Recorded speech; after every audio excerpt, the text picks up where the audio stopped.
Bismillahirrahmanirrahim. Assalamualaikum warahmatullahi wabarakatuh. Damai sejahtera untuk kita semua. Pada malam hari ini kita berdiskusi terkait dengan hal penyaliban, yang mana hal ini disinggung juga oleh Islam dan juga oleh agama Yahudi, begitu juga agama Kristen. Al-Quranul Karim menjelaskan kemudian, Bismillahirrahmanirrahim, wa makaru wa makarallah wallahu khairul makirin. Dan mereka orang-orang kafir membuat tipu daya, maka Allah pun membalas tipu daya tersebut, dan Allah sebaik-baik pembalas tipu daya. Lalu kemudian di ayat lain Allah menjelaskan wa bi kufrihim wa qaulihim ala maryama buhtanam aziman. Dan kami hukum juga mereka karena kekafiran mereka terhadap Nabi Isa alaihissalam dan tuduhan mereka yang sangat-sangat keji terhadap ibunya, yaitu Bunda Maryam. Lalu kemudian Allah Subhanahu wa taala menjelaskan wa qaulihim inna qatalnal masiha Isa bin Maryam Rasulullah wa ma qatalu wa ma salabu walakin syubbiha lahum wa innal ladzina ikhtalafu fi lafi syakkim min ma lahum bihi min ilmin illa ittiba'an zin wa ma qataluhu yaqinan. Jadi penyaliban itu terjadi, tapi yang disalib ini bukanlah hamba Allah atau nabi Allah atau rasul Allah atau al-masih, tetapi yang disalib ini adalah orang yang fasik, orang yang kemudian diserupakan dengan Nabi Isa alaihissalam. Beliau adalah orang yang dikutuk oleh pencipta langit dan bumi. Lalu kemudian bagaimana dengan Nabi Isa alaihissalam? Barrafa'ahu Allahu ilahi wa kana Allahu azizan hakiman. Tetapi Allah telah mengangkat Isa al-Masih ke hadiratnya. Allah Maha Perkasa lagi Maha Bijaksana. Jadi materi kita pada malam hari ini, saya pribadi akan membagi 3 kelompok. Yang pertama adalah kelompok Yahudi, di mana Nabi Isa alaihissalam itu diutus dengan seabrek ajaran kepada Bani Israel, di mana ajaran ini sangat jelas kemudian adalah satu komponen yang tidak bisa terlepaskan dari pengajaran Nabi Musa alaihissalam kepada Bani Israel. Jadi yang pertama adalah bagaimana kemudian Allah, dalam hal ini Tuhan pencipta langit dan bumi, mengutus Nabi Isa alaihissalam, mengutus Nabi Musa alaihissalam dan juga Nabi Isa alaihissalam kepada satu kaum di mana mereka menerima satu perjanjian kekal tentang hukum-hukum yang datang kepada Bani Israel. Kemudian yang kelompok kedua adalah kelompok di luar Bani Israel, yaitu Kristen. Kelompok ini tidak ada hubungannya dengan penyaliban, tidak ada hubungannya dengan prosesi penyaliban terhadap seorang nabi yang datang kepada Bani Israel. Tak ada hubungannya. Tapi penyaliban ini nanti menjadi satu ramuan yang diramu oleh orang Yahudi tertentu, yaitu orang Farisi, kemudian dijual kepada orang di luar Yahudi. Itulah yang disebut Kristen. Dan yang ketiga adalah umat Islam. Umat Islam ini datang kemudian untuk meluruskan kaidah-kaidah hukum yang datang kepada Bani Israel, kemudian diselewengkan oleh orang-orang bidat di tengah-tengah Bani Israel. Lalu kemudian Al-Quran datang meluruskan bahwa sesungguhnya cerita yang dibengkokkan dari Bani Israel itu adalah sesungguhnya bahwa Nabi Isa alaihissalam itu diangkat ke langit, tidaklah dibunuh, melainkan yang dibunuh itu adalah orang yang dikutuk, orang yang diserupakan dengan Nabi Isa alaihissalam. Demikian sementara, silakan. Baik, terima kasih Bang Zuma. Oke, kita masuk ke sesi berikutnya, yaitu di mana masing-masing peserta, di mana masing-masing partisipan akan menyampaikan pemaparannya atau statement-statementnya tentang penyaliban ini. Silakan untuk waktu yang pertama kita berikan kepada Pendeta Budi. Silakan Pak Pendeta Budi. Fakta bahwa Yesus itu memang disalibkan itu diberitakan oleh seluruh Alkitab, boleh dikatakan. Matius dan keempat Injil, Matius, Markus, Lukas dan Yohanes sama-sama menceritakan penyaliban, juga kematian Yesus, lalu kebangkitannya dari antara orang mati, dan lalu Lukas dan Kisah Rasul menceritakan kenaikan Yesus ke surga.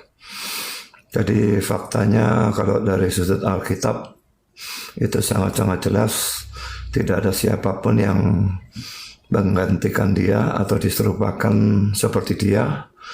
lalu disalibkan, dan sementara Yesusnya langsung diangkat ke surga. Itu tidak pernah ada di dalam seluruh Alkitab.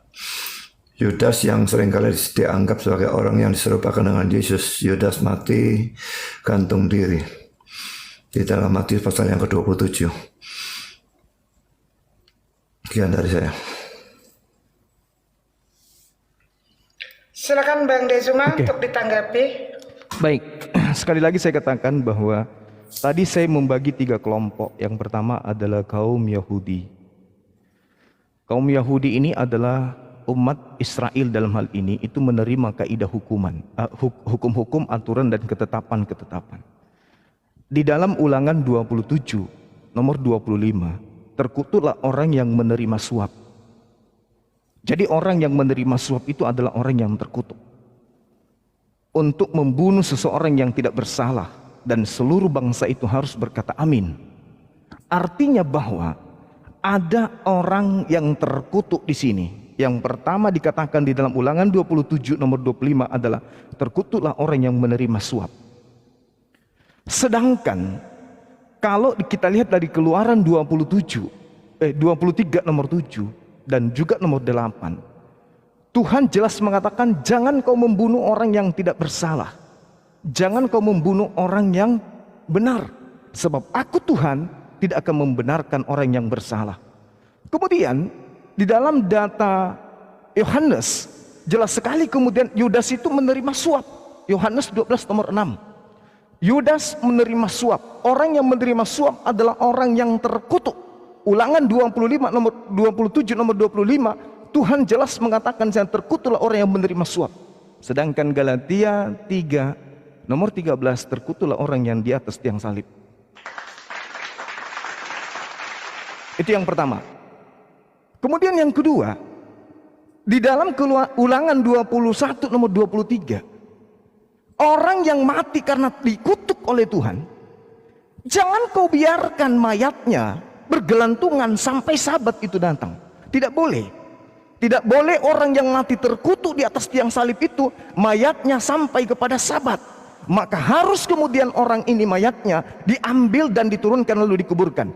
Lagi-lagi Yusuf Arimatea kemudian minta kepada Pilatus agar meminta jenazah oknum yang diserupakan dengan Nabi Isa ini agar diturunkan. Itu yang perlu dipahami. Kemudian Paulus pun meneguhkan kembali Galatia 3 nomor 13, terkutuklah orang yang mati di atas tiang salib. Orang yang menerima upah itulah yang terkutuk. Jadi ini kita belum berbicara mengenai Kristen, belum berbicara. Kita masih berbicara mengenai tataran Yahudi, di mana Yudas adalah murid, di mana Yesus adalah tokoh sentral yang menjadi akar masalah terjadinya penyaliban. Kalau kita melihat bahwasanya internal Yahudi di Amos 2, satu perikop, boleh Pak Pendeta baca di sana.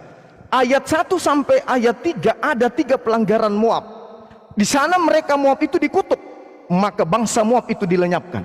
Kemudian ayat 4 sampai ayat 5, di situ juga ada 3 perbuatan jahat. Maka Tuhan kemudian mengutuknya dengan apa? Allah kemudian menghanguskan dengan api. Nah, di Moab ayat 6 sampai data nomor 16 ada 3 kejahatan Israel. Di antaranya adalah orang yang menerima suap karena menjual orang. Maka Tuhan kemudian mengangkat, mencabut berkat kepada Bani Israel kemudian. Jadi di Amos 2 lengkap di sana 3 golongan manusia di tengah-tengah Bani Israel yang kemudian mendapatkan kutukan, dan tidak ada satupun manusia yang dikutuk oleh Tuhan malah diselamatkan, lalu orang benar yang disalibkan. Ini adalah satu pelanggaran yang besar. Kemudian jelas sekali dikatakan bahwa pengakuan Yesus, ini masih Yesus, belum Kristen. Ini masih Yesus, berarti masih Bani Israel. Di dalam Markus 14 nomor 21, Yesus mengatakan, terkutuklah, celakalah dia yang mengkhianati aku. Tuhan mengatakan yang menerima upah terkutuk. Tuhan mengatakan yang menyerahkan orang, menjual orang terkutuk. Yesus pun mengatakan yang menyerahkan aku terkutuk. Lagi-lagi yang mati di atas tiang salib pun terkutuk menurut Tuhan, terkutuk menurut Paulus. Tidak mungkin Nabi Allah, Rasul Allah, hamba yang suci mati terkutuk di atas tiang salib. Demikian sementara, silakan.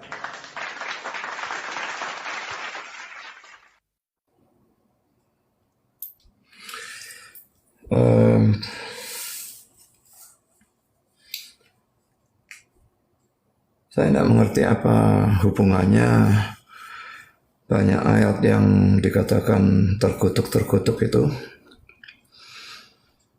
Yang ada hubungannya dari semua ayat yang Bang Suma berikan. Itu hanya Galatia pasal yang ketiga.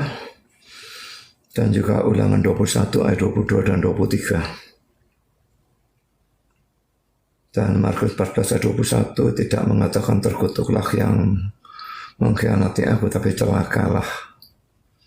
Ini kalau ayatnya tidak dibaca maka dihafal luar kepala tapi hafalannya salah. Celakalah bukan terkutuklah ya. Lalu Amos 2 itu mau dikutuk sama sekali tidak ada urusannya. Yusuf minta mayat Yesus juga tidak ada hubungannya. Kalau Yusuf minta mayat Yesus itu Yesus yang sungguh-sungguh atau orang yang diserupakan oleh Yesus. Jadi saya hanya membahas Galatia pasal 3. Saya akan bacakan. Ini saja yang ada hubungannya.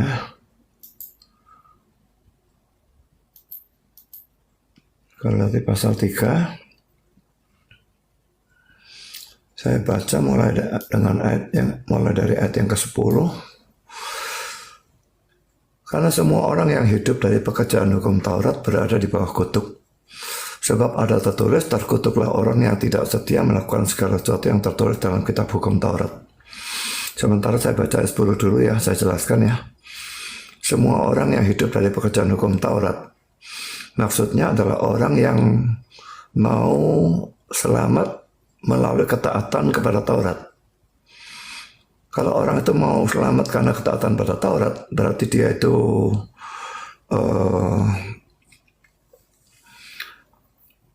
mentaati Taurat supaya dia masuk surga. Justru dikatakan dia itu berada di bawah kutuk.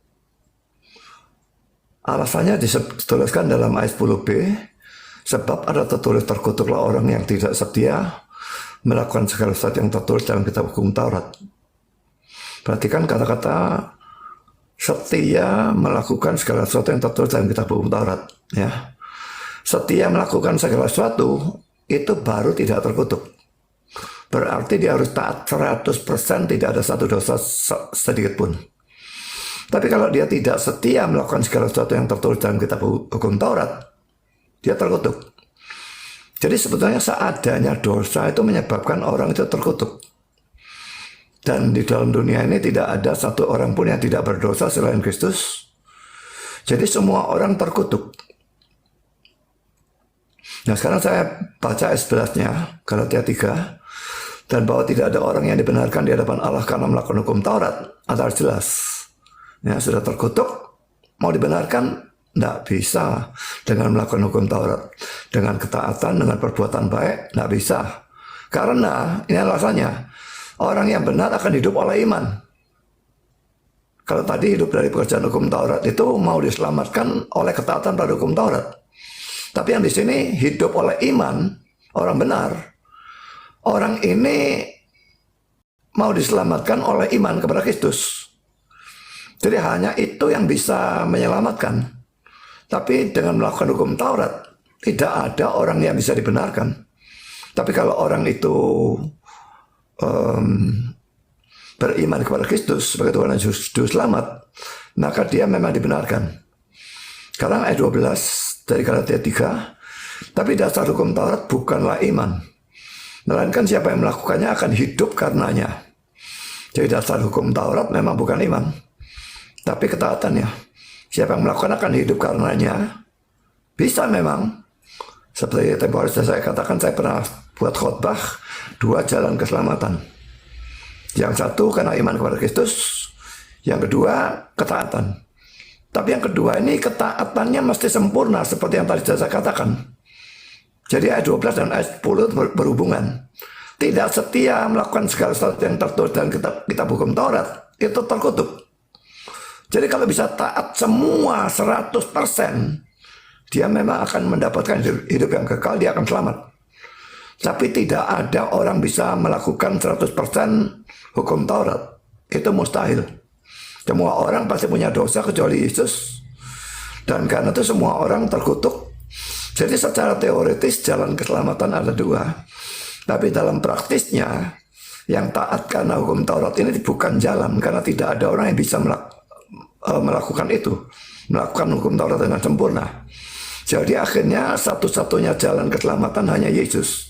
Seperti dikatakan dalam Yohanes 14 ayat yang ke-6. Akulah jalan dan kebenaran dan hidup. Tidak seorang pun sampai kepada Bapa kecuali melalui aku. Jadi Yesus adalah satu-satunya jalan ke surga. Satu-satunya jalan keselamatan. Sekarang saya bahas ayat 13 dari Galatia 3. Kristus telah menebus kita dari kutuk hukum Taurat. Dengan jalan menjadi kutuk karena kita. Sebab ada tertulis terkutuklah orang yang digantung pada kayu salib. Jadi Kristus itu menebus kita dari kutuk hukum Taurat. Dengan jalan menjadi kutuk karena kita. Maksudnya dia mati melalui kematian yang terkutuk. Kematian yang terkutuk itu atau digantung atau disalib. Dan satu orang penafsir mengatakan mengapa digantung dan disalib itu kematian terkutuk. Karena itu menunjukkan bahwa orang itu sepertinya ditolak oleh bumi dan ditolak oleh langit gitu ya. Kan dia ada di antara langit dan bumi. Ya, digantung juga seperti itu, disalib juga seperti itu. Naik segitu ya. Ngawang gitulah ya. Rasanya bumi tidak mau, surga tidak mau. Dan itu simbol dari keterkutukan itu. Jadi Kristus harus mati melalui salib, tidak boleh dengan cara yang lain. Memang sebetulnya melalui gantung bisa. Tetapi kalau melalui gantung tidak bisa menggenapi apa yang ada dalam hukum Taurat.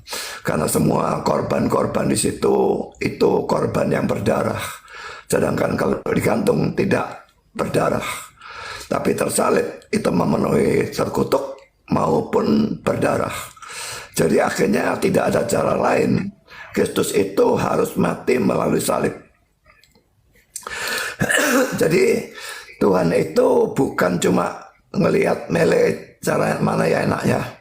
Enaknya dipenggal atau dirajam atau pakai kursi listrik kalau zaman abad modern atau apa saja tidak. Harus dengan jalan salib. Karena itu kematian terkutuk. Dan kalau Yesus mati melalui kematian terkutuk dan kami percaya kepada dia, maka kutuk yang ada pada kami dicabut. Dan itu membuat kami menjadi orang yang diberkati. Ya, terbalik selalu ya. Yesus yang diberkati itu mati secara terkutuk. Supaya kita yang terkutuk itu menjadi orang yang diberkati. Selalu terbalik begitu ya. Anak Allah menjadi manusia. Supaya manusia bisa menjadi anak Allah. Dia yang maha mulia menjadi hina dan terkutuk. Supaya kita yang hina dan terkutuk bisa menjadi mulia bersama para malaikat di sorga. Jadi kalau dalam Galatia 3:13 ini sebab ada tertulis terkutuklah orang yang digantung pada kayu salib.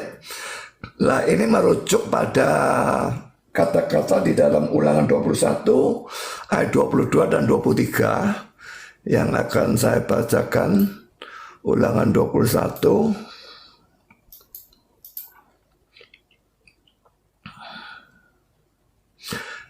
ayat 22 dan 23. Apabila seseorang berbuat dosa yang sepadan dengan hukuman mati, lalu ia dihukum mati, kemudian kau gantung dia pada sebuah tiang. Tiang ya, di sini bukan salib ya. Dan sebetulnya tadi di dalam Galatia itu juga tiang, karena itu mengutip dari sini. Jadi itu bukan membicarakan Kristus, tapi membicarakan ayat ini. Jadi sebetulnya tiang. Lalu Ulangan 21 ayat 23, maka janganlah mayatnya dibiarkan semalam-malaman pada tiang itu, tapi haruslah engkau menguburkan dia pada hari itu juga. Sebab orang yang digantung terkutuk oleh Allah. Janganlah engkau menajiskan tanah dan seterusnya. Jadi kalau Bang Zuma tadi mengatakan sabat, itu salah lagi ya. Bukan sabat. Tapi tidak boleh kelewat sore. Sore itu pergantian hari mereka. Jadi sebelum jam 6 mayatnya sudah harus diturunkan. Kalau orang itu digantung itu ya, harus diturunkan. Tapi kalau tidak diturunkan, maka tanah yang diberikan itu menjadi najis dan sebagainya. Karena itu Yesus itu mati jam 3 sore. Dia tidak dibiarkan tergantung di situ. Lalu Yusuf dari Arimatea minta untuk menurunkan dan diturunkan.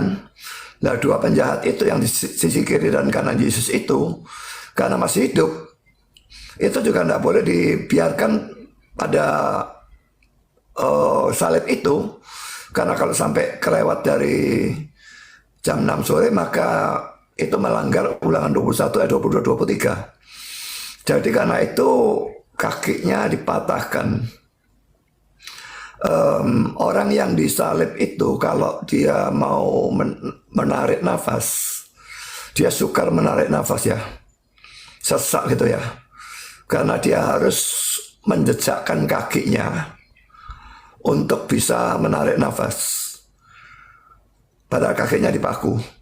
Jadi setiap kali dia mau tarik nafas, dia harus sangat kesakitan dan menjejakkan kakinya ke atas baru bisa narik nafas.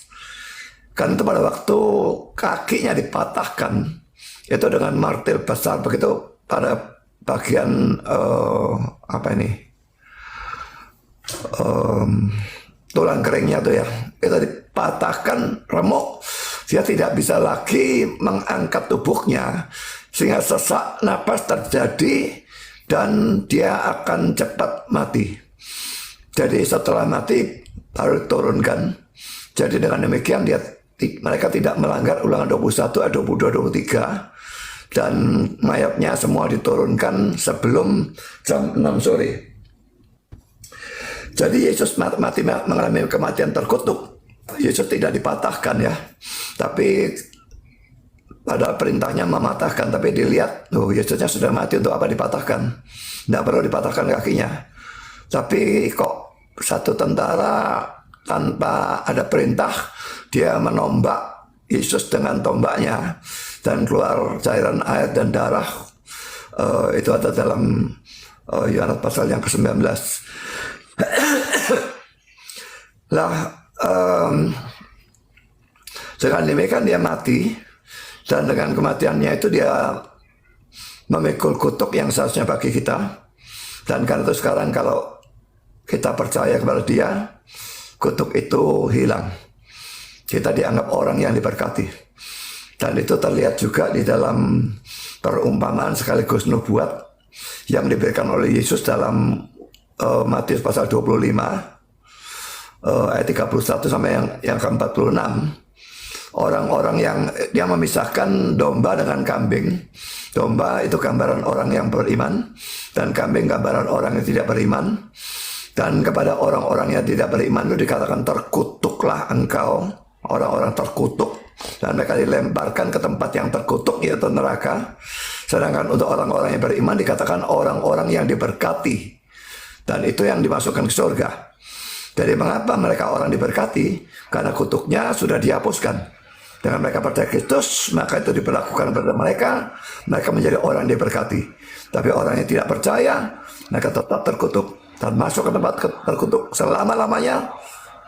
Mohon maaf, ada batasan. Pendeta Sekian. Budi Asali. Ya, terima kasih. Silakan Bang Zuma.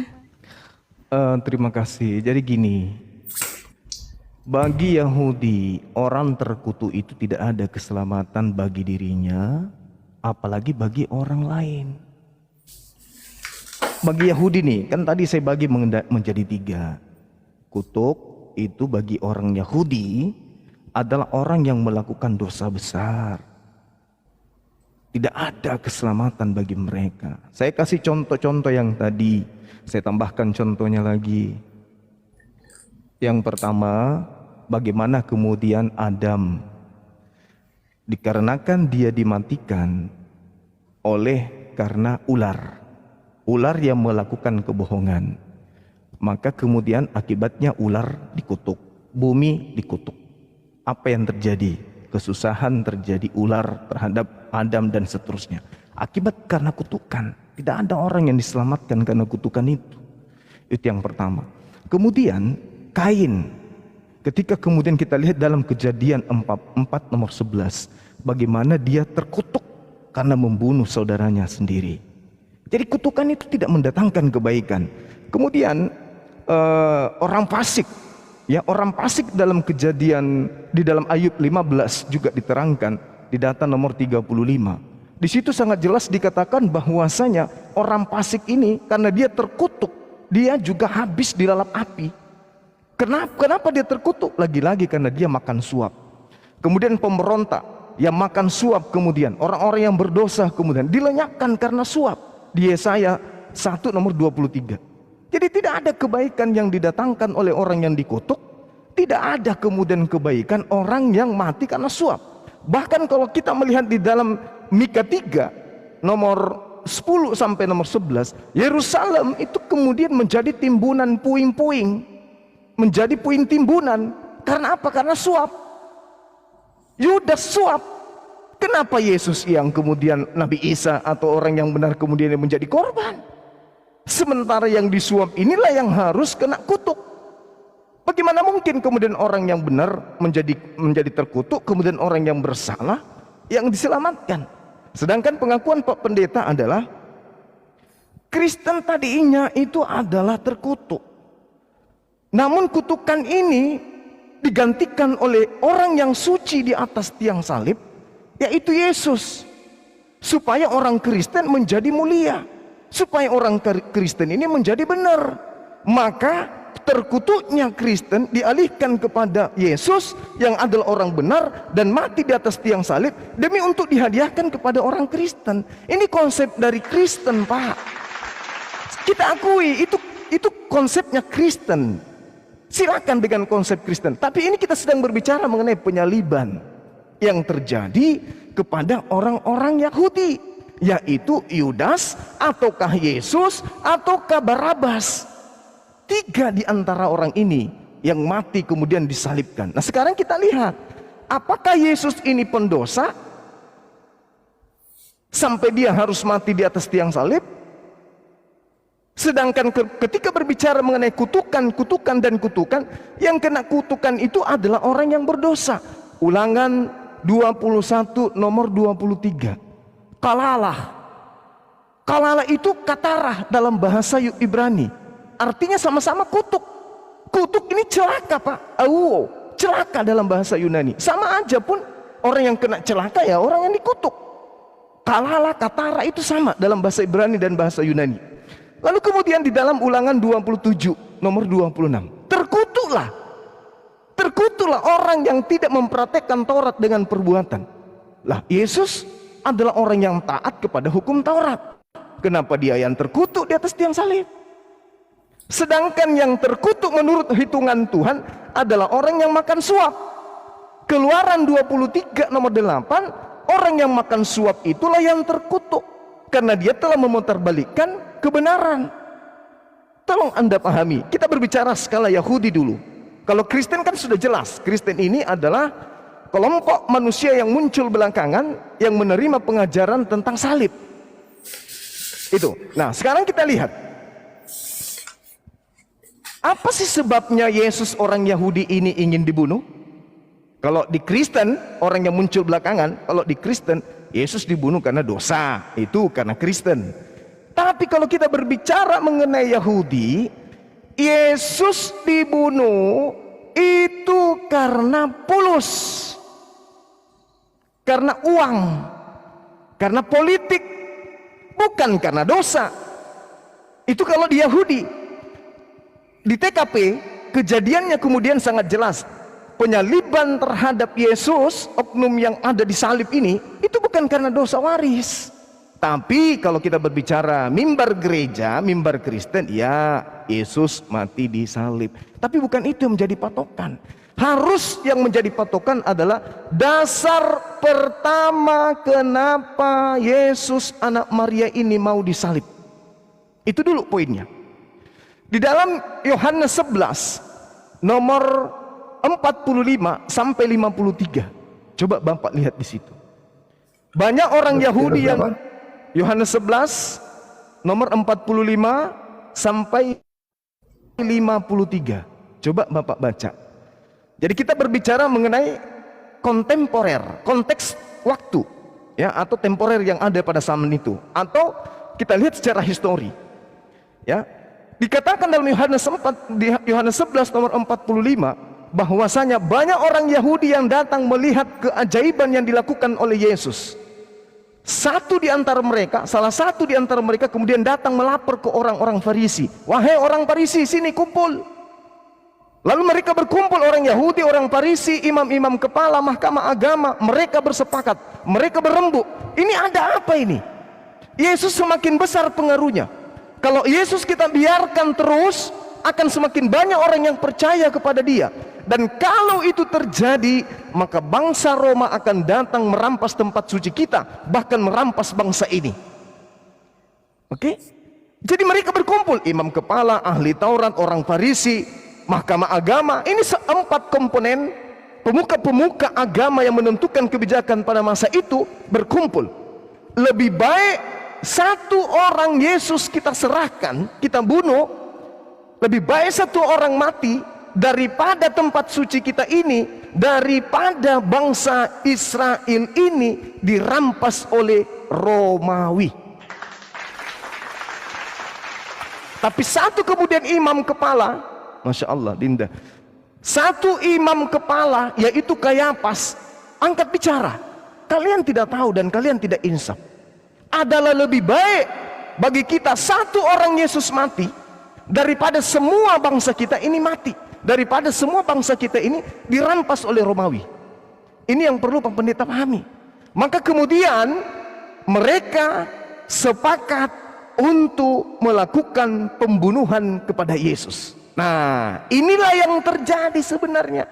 Akar penyaliban itu adalah kecemburuan sosial. Karena pengaruh Yesus kepada orang-orang Yahudi lebih kuat daripada mereka imam-imam kepala dan mahkamah agama, maka mereka bersepakat, mereka bersekongkol untuk menyerahkan Yesus. Karena lebih baik satu orang mati untuk bangsa Yahudi, bangsa Israel, daripada semua orang Israel itu mati dan dirampas oleh Romawi bangsanya. Coba Anda baca di data nomor 51, 52 di Yohanes 11 di alur cerita itu. Maka mulai hari itu kemudian mereka bersepakat untuk membunuh Yesus. Jadi tidak ada kesepakatan membunuh karena dosa waris. Oke? Yahudi melakukan pembunuhan terhadap Nabiullah, utusan Allah, Rasul Allah, utusan Allah, karena mereka khawatir bangsanya dirampas oleh orang Roma. Maka penangkapan itu pun terjadi dengan kesaksian-kesaksian palsu. Matius 26 nomor 59. Imam-imam kepala dan bahkan mahkamah agama melakukan kesaksian-kesaksian palsu untuk membunuh Yesus. Oke? Jadi prosesi penangkapan terjadi. Nabi Isa diselamatkan ke langit. Yang menggantikannya adalah orang yang fasik. Yang menggantikannya adalah orang yang pengkhianat. Maka kemudian berlanjut 10 tahun, 20 tahun, 30 tahun, 40 tahun, 50 tahun, 100 tahun, 100, sampai kepada abad ketiga, abad kedua, abad ketiga, abad keempat. Dijadikanlah pembunuhan terhadap pengganti Nabi Isa ini menjadi Tuhan yang menghapuskan dosa di atas tiang salib. Jadi ada beda cerita Pak, antara penyaliban yang terjadi terhadap Nabi Isa alaihissalam yang diangkat ke langit dan digantikan oleh penggantinya, dan ajaran Kristen yang menganggap orang yang disalib itu sebagai Tuhan yang datang menjelma menjadi manusia nebus dosa manusia. Itulah Islam datang untuk meluruskan itu. Demikian. Oke, silakan Pak Budi. Oke. Saya kira Bang Suma perlu melihat benang merahnya ya.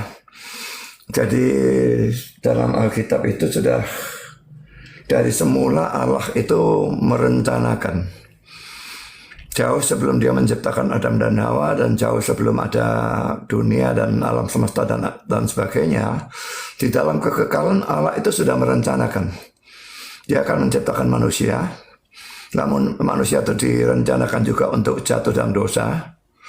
Dan pada saat yang sama dia juga merencanakan Yesus itu harus mati untuk menggantikan orang-orang berdosa, memikul hukuman dosa mereka.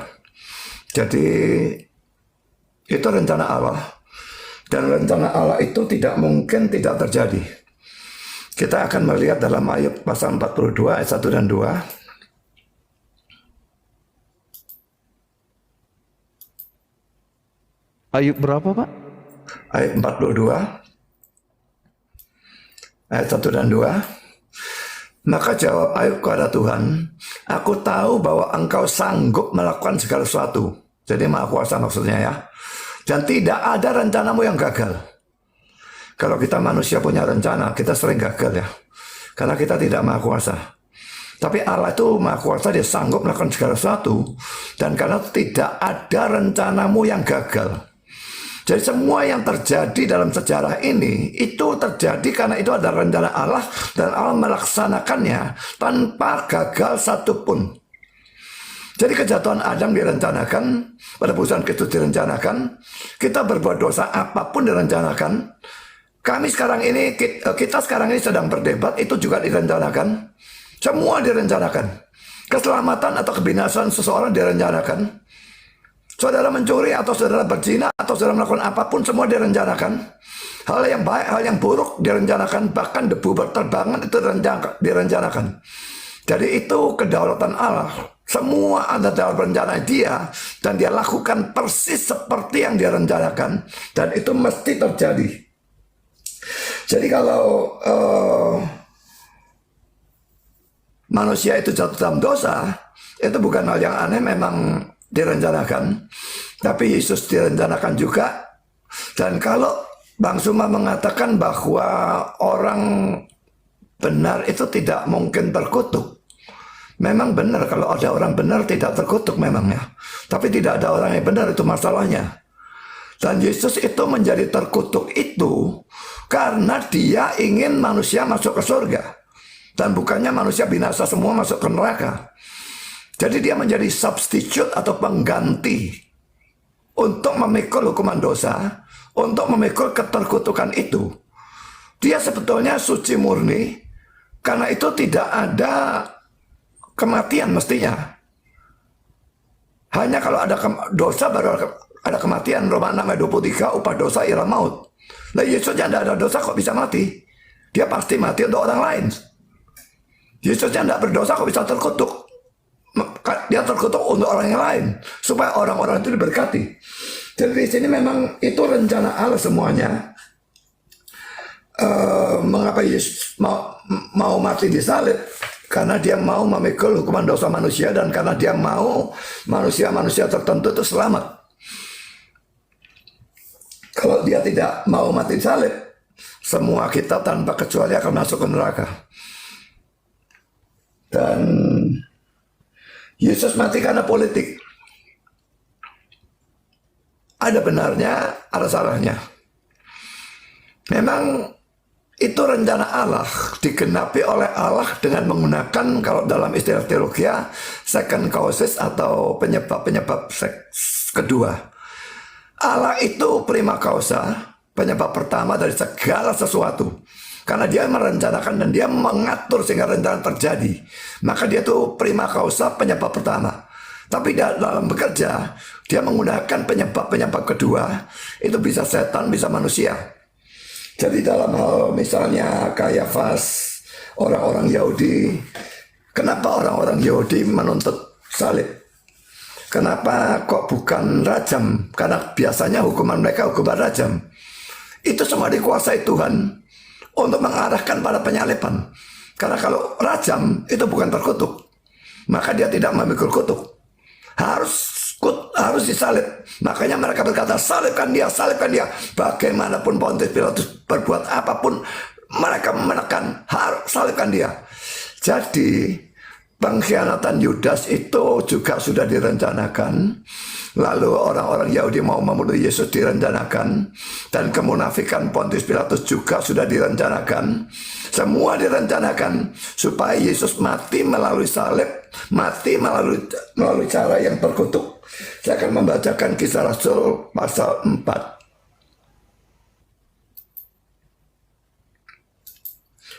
Kisah Rasul pasal 4 ayat yang ke-27 dan 28.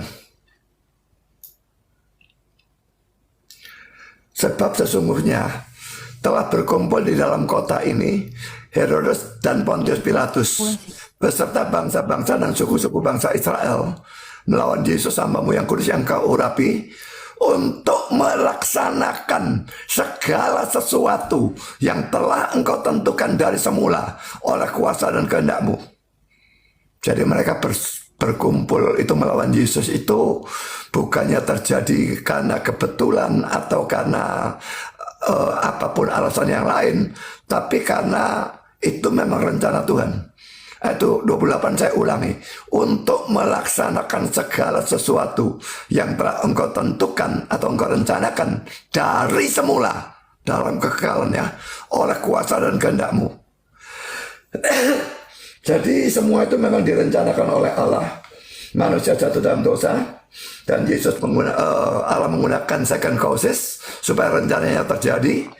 Setan digunakan, setan merasuk Yudas Iskariot. Yudas Iskariot digunakan, dia menjadi mata duitan, lalu dia menjual gurunya sendiri. Lalu Pontius Pilatus digunakan, Herodes digunakan, orang-orang Yahudi digunakan, sehingga rencana Allah terjadi. Yesus mati melalui kematian yang terkutuk, dan dengan itu mencabut kutuk yang ada pada orang-orang yang berdosa yang percaya kepada Dia. Kalau dalam urusan Kayafas ya, di dalam Yohanes pasal 11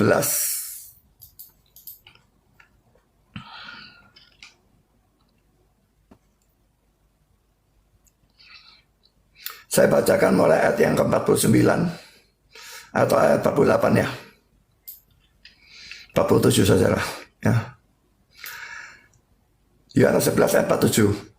Lalu imam-imam kepala dan orang-orang Farisi memanggil mahkamah agama untuk berkumpul dan mereka berkata, apakah yang harus kita perbuat? Sebab orang itu membuat banyak mukjizat. Orang itu Yesus ya. Apabila kita biarkan dia, maka semua orang akan percaya kepadanya. Kalau semua orang percaya kepadanya, akan terjadi kekacauan. Dan orang-orang Roma akan datang dan merampas tempat suci kita serta bangsa kita. Ayat 49, tapi seorang di antara mereka, yaitu Kayafas, imam besar pada tahun itu, berkata kepada mereka, kamu tidak tahu apa-apa dan kamu tidak insaf bahwa lebih berguna bagimu jika satu orang mati untuk bangsa kita daripada seluruh bangsa kita ini binasa. Hal itu dikatakannya bukan dari dia sendiri, tapi sebagai imam besar pada tahun itu ia bernubuat bahwa Yesus akan mati untuk bangsa itu, dan bukan untuk bangsa itu saja, tapi juga untuk mengumpulkan dan mempersatukan anak-anak Allah yang tercerai-berai. Mulai dari hari itu mereka bersepakat untuk membunuh dia. Ini nubuat dari Kayafas ini harus disoroti dari dua sudut pandang.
Ya, Yesus akan mati untuk bangsa itu, dan bukan untuk bangsa itu saja, tapi juga untuk mengumpulkan dan mempersatukan anak-anak Allah yang tercerai-berai.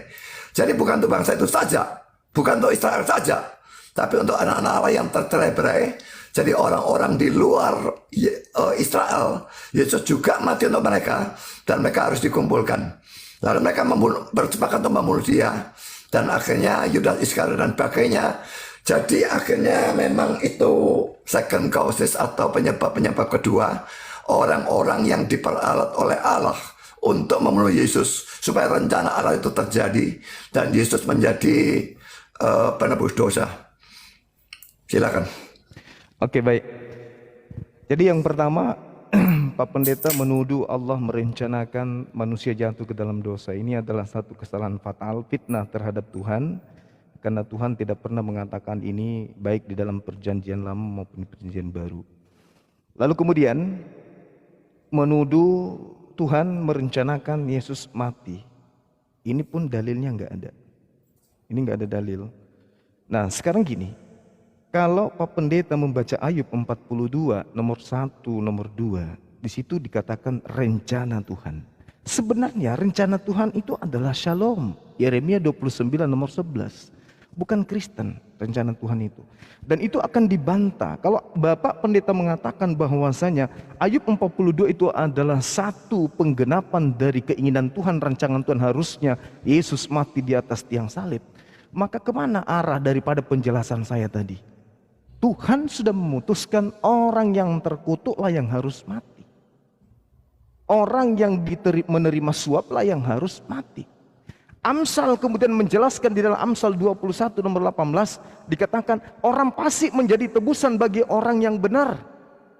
Pengkhianat digunakan sebagai ganti orang yang jujur. Antara Yudas dan Yesus, siapa yang berkhianat? Kalau Bapak mengatakan rencana Tuhan harus terjadi, maka Amsal 21 nomor 18 harus terjadi. Pengkhianat yang harus mati di atas tiang salib. Bukan orang benar, bukan orang terkutuk, bukan orang benar, bukan orang jujur, tapi orang terkutuklah dan orang pengkhianatlah dan orang fasiklah yang kemudian yang harus mati di atas tiang salib. Jadi ini ada pencampur adukan antara ajaran Tuhan kepada Bani Israel dan ajaran gereja. Sementara murni bersih ajaran Yahudi, yang disalib itu adalah orang yang fasik, yang disalib itu adalah orang terkutuk, yang disalib itu adalah pengkhianat. Tidak ada di dalam ajaran Yahudi orang yang dibunuh, orang yang dihukum, orang yang disalib, orang yang dirajam adalah orang benar. Tak ada ajaran itu, tak ada. Mau sampai kapanpun tak akan ada. Tadi data-data saya sajikan bagaimana Dan, bagaimana ular, bagaimana Yerusalem, bagaimana Habil, semua kena kutukan karena mereka melakukan pengkhianatan, mereka melakukan penganiayaan terhadap orang yang benar. Jadi jangan dicampur adukkan. Saya lanjut. Di dalam kitabnya orang Yahudi, Pak, jelas sekali, ini kita belum masuk. Salah satu lagi ketetapan Tuhan, kalau Anda mengatakan bahwa saya rancangan Tuhan tidak bisa diganggu gugat, tidak bisa digugurkan kemudian. Mazmur 58 nomor 3 nomor 4. Tuhan sudah merancang penyesat-penyesat sejak dari dalam rahim ibunya. Itu juga Anda harus ikuti. Anda juga harus mengimani itu, bahwa penyesat telah dipilih dari sejak dalam ibunya untuk menyesatkan banyak orang. Dan lagi-lagi Saulus mengaku di dalam Galatia 1 nomor 15, aku dipilih dari sejak dalam rahim ibuku. Dipilih sebagai apa?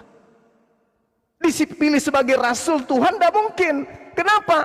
Karena orang yang mati di atas tiang salib bukan menebus dosa, tapi membayar atas kefasikannya, membayar atas upah pengkhianatannya.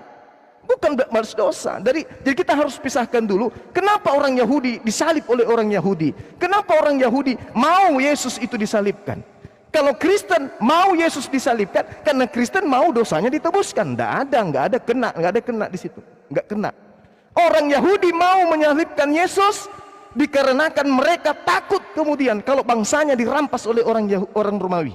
Orang Yahudi membuat kesaksian palsu, kan orang Yahudi takut kemudian Romawi merampas tempat suci mereka. Tak ada dosa di situ. Nanti dosa ketika ada orang Farisi, ada serigala menyamar domba yang menjual kejadian tragedi penyaliban itu, dijualnya ke Romawi dan Yunani menjadi satu konsep keselamatan. Dengan matinya Yesus di atas tiang salib, dia telah menebus dosa kita. Itu ilmu dari mana? Ilmu yang muncul dari Romawi dan Yunani berdasarkan hasil serigala yang nyamar domba. Itu satu poin.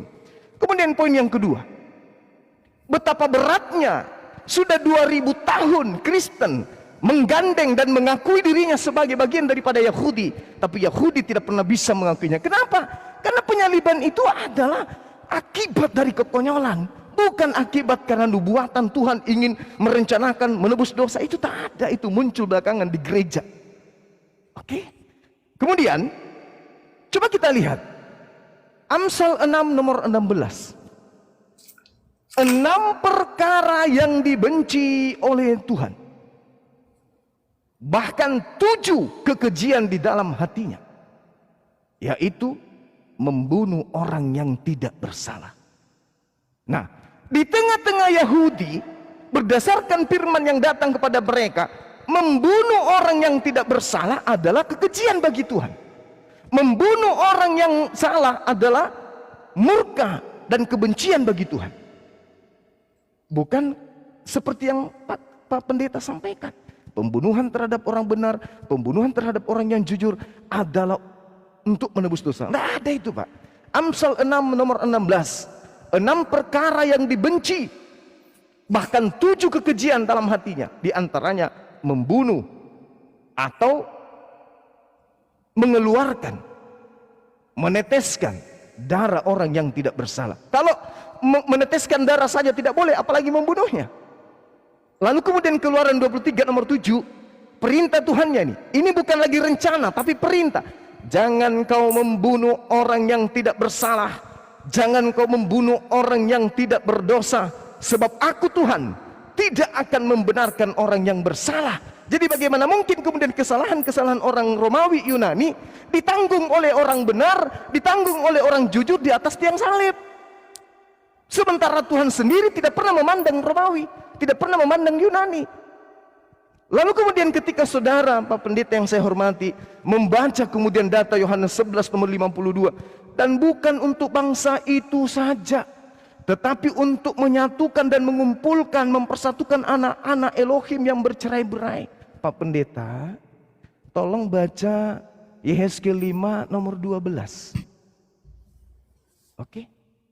Tolong baca Yeremia 50 nomor 17. Tolong baca Yeremia 23 nomor 2 nomor 3. Baca sebaca-bacanya, pahami sepaham-pahamnya, bahwa yang disebut bercerai-berai itu adalah Bani Israel. Jadi dikatakan anak-anak Elohim atau anak-anak Tuhan yang dibuat bercerai-berai adalah keturunan Yakub yang dibuat oleh Tuhan bercerai-berai ke seluruh bangsa penjuru bumi. Jadi bukan orang Kristen di situ. Lagi-lagi nggak kena, Pak. Kemudian rencana penyaliban, saudara pendeta yang saya hormati, Anda katakan itu adalah rencana Tuhan. Salah besar. Coba kita lihat apa yang terjadi pada saat Pilatus meminta kepada orang-orang Yahudi dan imam-imam kepala, bahkan mahkamah agama. Wahai kalian, siapa yang hendak aku bebaskan? Apakah Yesus Barabas atau Yesus anak Maria? Apa kata mereka?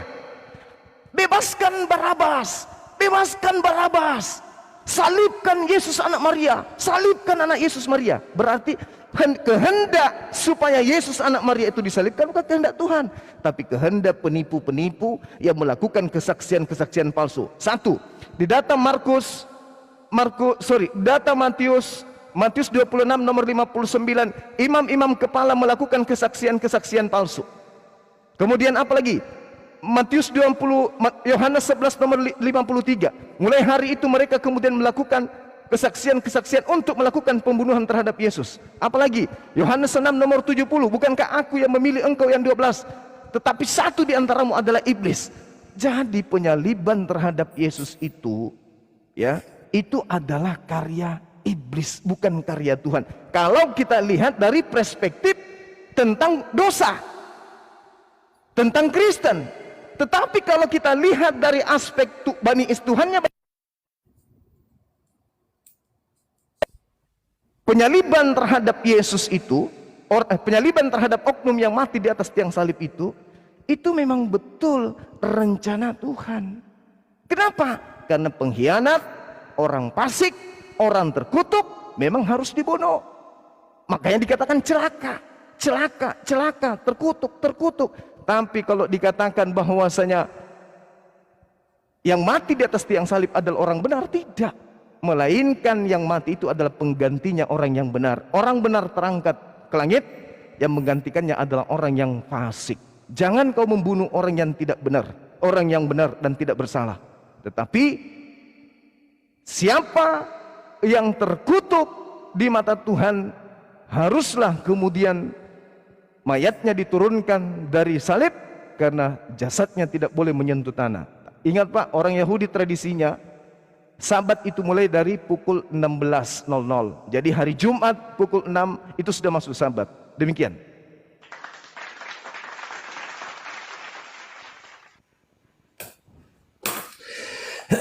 Silakan Pak Pendeta Buas. Oke. Kelihatannya Bang Suma menolak Yesus sebagai substitute atau pengganti ya. Kalau orang-orang jahat itu membunuh orang benar itu sesuatu kejahatan, saya tentu saja setuju. Tapi saya sudah katakan tadi bahwa itu termasuk second causes, jadi Allah mengatur semua itu terjadi. Karena kalau tidak ada orang-orang jahat yang membunuh Yesus, maka tidak ada penebusan. Dan kalau memang penebusan atau Yesus sebagai pengganti itu ditolak, maka Allah itu adil. Dan karena itu semua orang akan masuk ke dalam neraka. Saya akan bacakan Nahum pasal 1 ayat yang ketiga. 3a saja ya.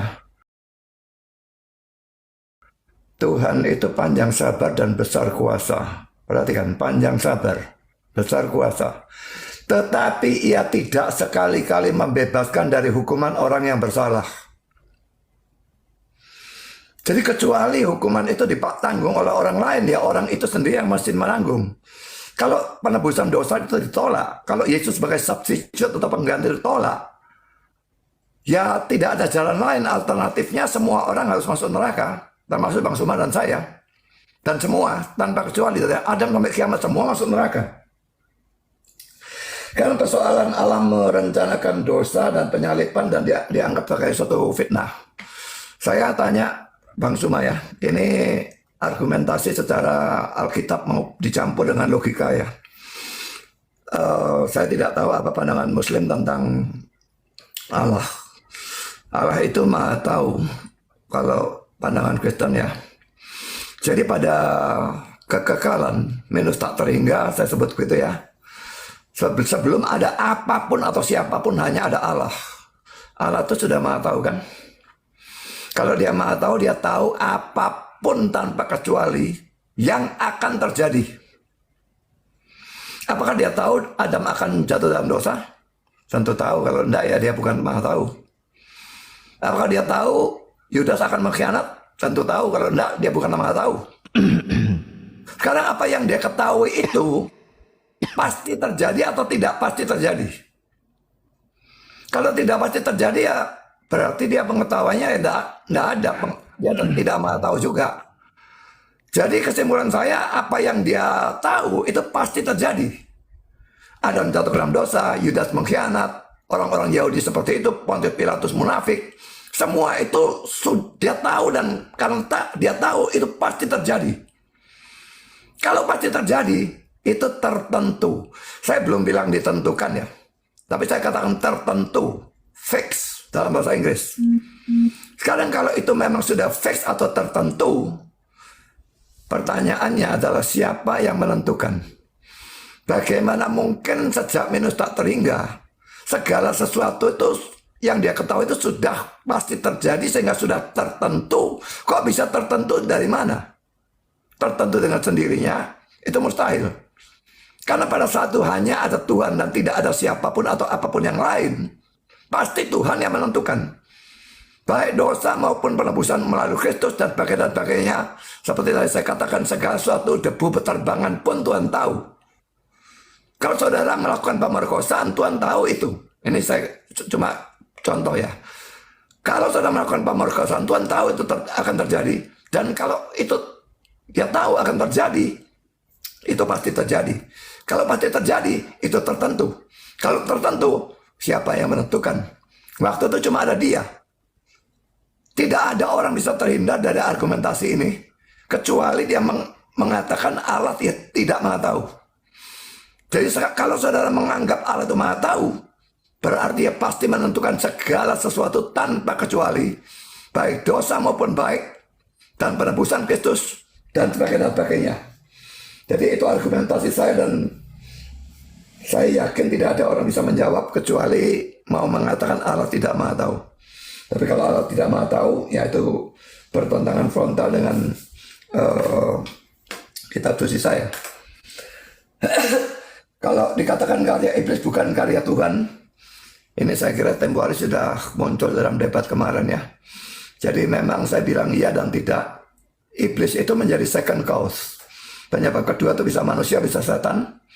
Dia menggodai orang sehingga mereka lalu membunuh Yesus, menyalibkan Yesus. Tapi semua itu diatur oleh Tuhan. Direncanakan oleh Tuhan. Dan mesti terjadi sesuai dengan rencana dari Tuhan. Mari kita lihat Lukas 22 ayat 22.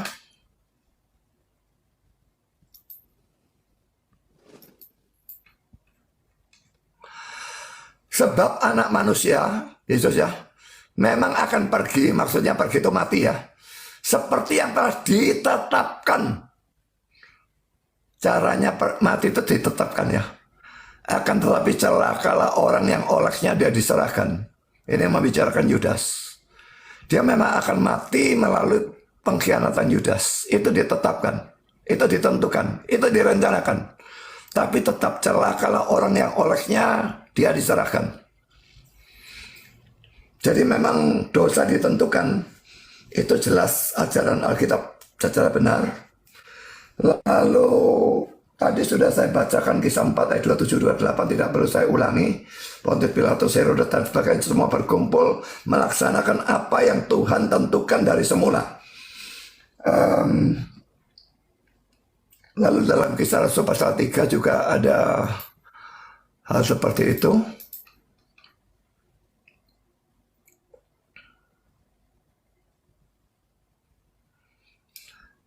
Kisah Rasul pasal 3 saya bacakan mulai ayat 13 ya. Allah Abraham, Ishak dan Yakub, Allah nenek moyang kita telah memuliakan hambanya, yaitu Yesus yang kamu serahkan dan tolak di depan Pilatus. Walaupun Pilatus berpendapat bahwa ia harus dilepaskan, tapi kamu telah menolak yang kudus dan benar, serta menghendaki seorang pembunuh, Barabas tadi ya, sebagai hadiahmu. Demikianlah ia, pemimpin kepada hidup, telah kamu bunuh. Tapi Allah telah membangkitkan dia dari orang mati, dan tentang hal itu kami adalah saksi.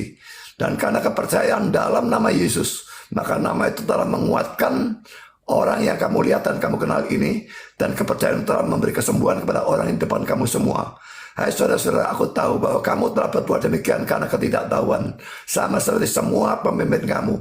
Tapi dengan jalan demikian, Allah telah menggenapi apa yang difirmankannya dahulu dengan perantara nabi-nabinya, yaitu bahwa Mesias yang diutusnya harus menderita. Karena itu sadarlah dan bertobatlah, supaya dosamu dihapuskan, agar Tuhan mendatangkan waktu kelegaan dan mengutus Yesus yang dari semula diuntukkan bagimu sebagai Kristus. Jadi memang difirmankan dahulu, itu dinubuatkan ya. Kenapa nubuat itu harus terjadi? Karena nubuat itu berasal dari rencana Allah. Rencana Allah harus terjadi. Seperti sudah saya bacakan Ayub 42 ayat 1 dan 2. Dan nubuat itu sebagian dari rencana Allah dinubuatkan. Karena rencana Allah harus terjadi, nubuat tidak bisa gagal. Dan Alkitab itu penuh dengan nubuat. Dan itu tidak bisa gagal, pasti terjadi. Sekian. Oke, baik. Jadi kalau berbicara mengenai apakah di awal dulu Anda mengatakan Allah mengatur penyaliban. Allah mengatur penyaliban itu bahwasanya penyaliban ini harus terjadi bukan kepada orang yang jujur. Bahwa penyaliban ini bukan harus terjadi kepada orang yang benar.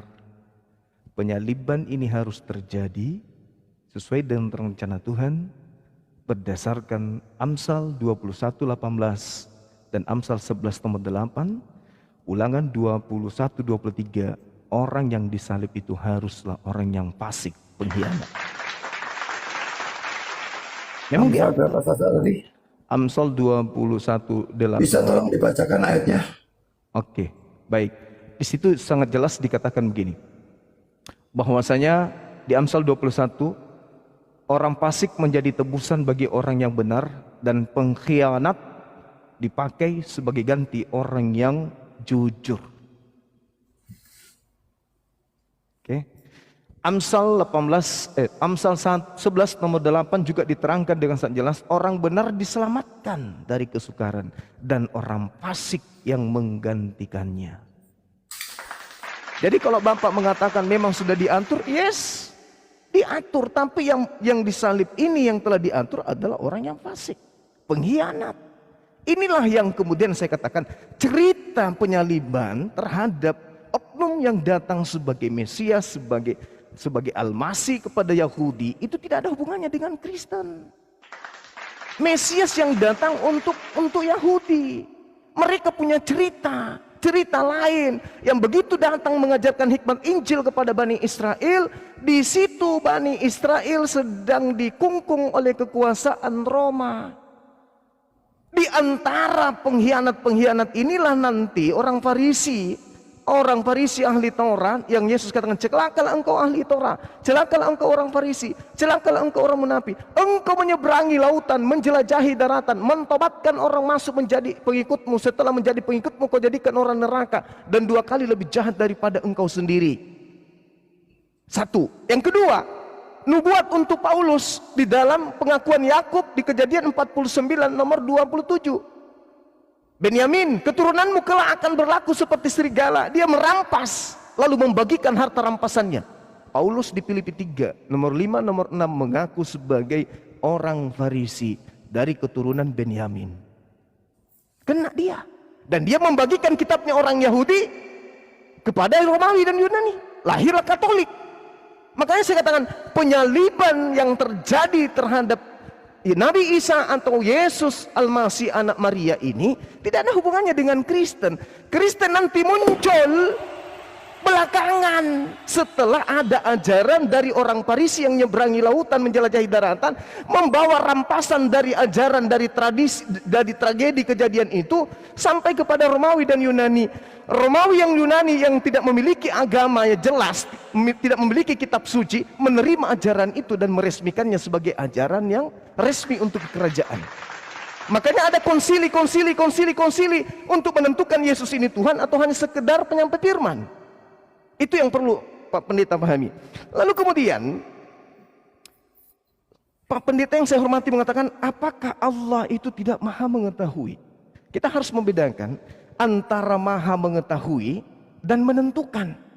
Jadi Tuhan tidak menentukan bahwasanya ini sesat, ini neraka, ini surga. Tidak. Tuhan hanya mengatakan di dalam Al-Quranul Karim, inni a'lamu ma la ta'lamun. Saya mengetahui, saya mengerti, saya paham bahwa yang terjadi kelak di akhir zaman, si A neraka, si B surga, si A neraka, si C dan seterusnya neraka. Kenapa? Karena saya mengetahui. Sebelum terjadi saya sudah tahu bahwa dia mati dalam kekafirannya. Sebelum dia mati saya tahu dia mu'allaf, maka dia mati dalam keadaan keislamannya. Saya tahu. Tapi Tuhan tidak mengatakan kamu mati dalam kafir ya, kamu mati dalam Islam. Tidak. Allah Subhanahu wa taala menerangkan di dalam Al-Qur'anul Karim, wa qulil haqqu mir rabbikum faman syaa'a falyu'min wa man syaa'a falyakfur. Kebenaran itu telah diserahkan semuanya kepada alam semesta. Barang siapa yang mau beriman silakan beriman, barang siapa yang mau kafir silakan kafir. Orang baru mau beriman, orang baru mau kafir, Tuhan sudah tahu lebih dulu endingnya. Bahwa orang yang belum lahir pun, si fulan dalam rahimnya ini ada bibit anak dalam perutnya, anaknya itu kelak ada di neraka. Loh, memang Tuhan yang tentukan? Tidak. Allah tahu ketika dia keluar, dia lebih cenderung percaya kepada ajaran-ajaran di luar daripada ajaran para nabi. Bukan berarti Tuhan yang menentukan itu.